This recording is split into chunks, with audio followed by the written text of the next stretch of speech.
Introduction. They were in middle of a jungle. The researchers got on their hands and knees and rooted through the dead leaves on the ground. They watched carefully for flora and fauna of the place.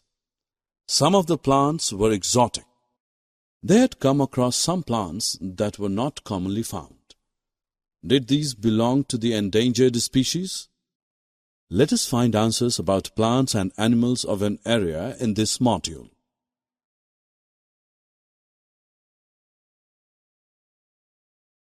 Objectives. At the end of this lesson, you'll be able to discuss the flora and fauna of an area, define endemic and endangered species, explain the phenomenon of migration, recall the solutions to the problem of deforestation.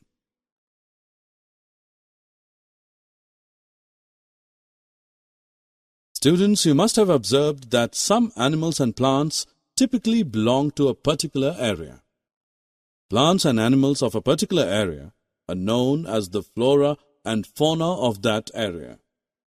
For example, sal, teak, silver ferns, etc. are the flora and chickenara. Blue bull, leopard, etc.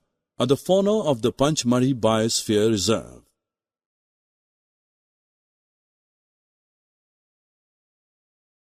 Now let us learn about the endemic species. For you to know a species is a group of populations which are capable of interbreeding. Members of a species have common characteristics. Let me ask you a simple question. Do you find an apple tree growing in the South India? No. Apple trees are usually found in the northern parts of India. Thus, species of plants and animals which are found exclusively in a particular area are called endemic species. They are not found anywhere else.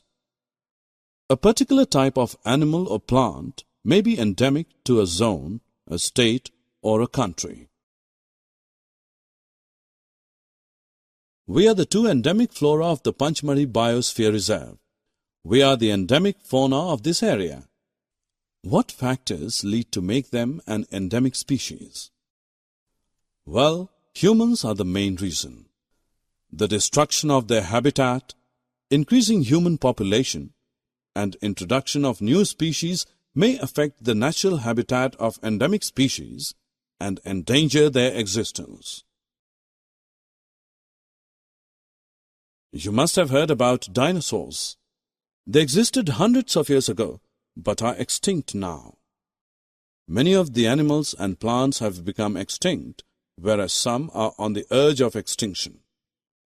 Species whose numbers are diminishing to a level that they might face extinction are known as the endangered species.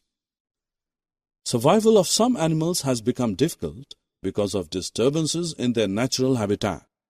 You would be wondering if there is any record of the endangered species.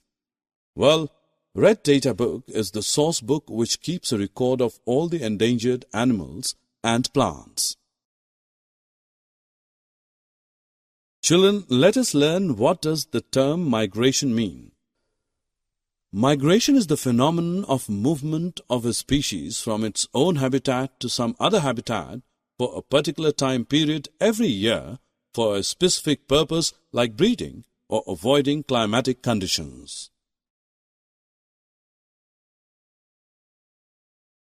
We get many things from forest. Gum, resin, jute and paper are important products. Can you think of any alternatives available for paper? What would happen if we had no wood? Well, to all these questions, recycling of paper is the simple answer. Paper can be recycled 5 to 7 times for use. By recycling the paper, not only the trees, but also energy and water could be saved. Thus, we should save, reuse, and recycle paper. Well said, Adam.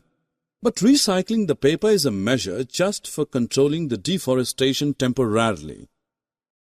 Can you suggest any permanent solution to the problem of deforestation? Yes, it is reforestation. Reforestation is restocking of the destroyed forests by planting new trees. Summary. Let us summarize what we have learned. Plants and animals of a particular area are known as the flora and fauna of that area. Endangered species are those which are facing the danger of extinction. Migration is the phenomenon of movement of a species from its own habitat to some other habitat for a particular time period every year.